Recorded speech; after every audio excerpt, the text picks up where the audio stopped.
ನಮಸ್ತೆ ಆದ್ಮೇಲೆ ಇವತ್ತು ನಾವು ಹಳ್ಳಿಯಿಂದ ದಾಸನಗೌಡನಹಳ್ಳಿ ಅಂತ ಏನೋ ಬರ್ತದ ಅಲ್ಲಿ ಇದ್ದೀವಿ.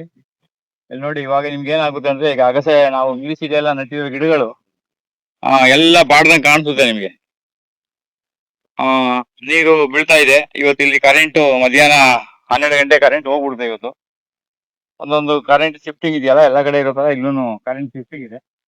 ಎಲ್ಲ ನಿಮ್ಗೆ ಇದು ಇದೆಯಾ ಎಲ್ಲ ನಿಮ್ಗೆ ಬಾಡ್ದಂಗ್ ಕಾಣುತ್ತೆ. ಆಮೇಲೆ ಒಂದ್ ತಿಂಗಳು ಕಳೆದ್ಮೇಲೆ ನೋಡಿ ಅದು ಯಾವ ರೀತಿ ಲುಕ್ಕಲ್ಲಿ ಬರುತ್ತೆ ಅಂತ. ಎಲ್ಲ ಒಣಗಿ ಏನಿಲ್ಲ, ಕಡ್ಡಿ ಏನಿಲ್ಲ ಅನ್ನೋದು ಅವಾಗ ನಡುವಾಗ ಕಾಂಡಂತ ಗಿಡಗಳು ಇವತ್ತು ಇಲ್ಲಿ ಕಾಣ್ತಾ ಇಲ್ಲ, ಎಲ್ಲ ಬಾಡೋದಂಗ್ ಕಾಣ್ತದೆ.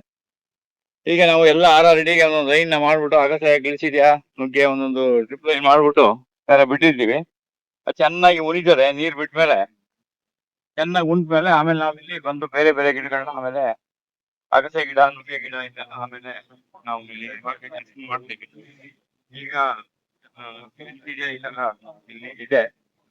ಆ ಈಗ ಒಳ್ಳೆ ಬಿಸಿಲು ಇರೋದ್ರಿಂದ ಮತ್ತೆ ಗಿಡಗಳಿಗೆ ಚೆನ್ನಾಗಿ ನೀರಿನ ಅವಶ್ಯಕತೆ ಇರೋದ್ರಿಂದ ಕನಿಷ್ಠ ದಿನಕ್ಕೆ 1 ಗಂಟೆ ನಾವು ನೀರನ್ನ ಇಲ್ಲಿ ಬಿಡುವಂತ ವ್ಯವಸ್ಥೆ ಮಾಡ್ಕೊಂಡಿದೀವಿ. ಅದೆಲ್ಲ ನೀರೆಲ್ಲ ಬಿಟ್ಟಾದ್ಮೇಲೆ ಚೆನ್ನಾಗಿ ಭೂಮಿ ಉಳಿತದೆ.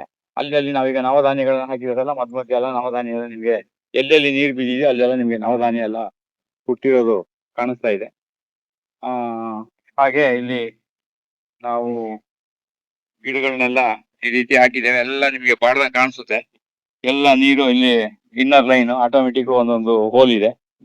ಅಲ್ಲಿ ಅಲ್ಲಿ ನೀರು ಬೀಳ್ತಾ ಇರ್ತದೆ. ಆ ನೀರು ಒಂದಕ್ಕೊಂದು ಹೆಚ್ಚಾಗಿ ಸ್ಪ್ರೆಡ್ ಆಗ್ತದೆ.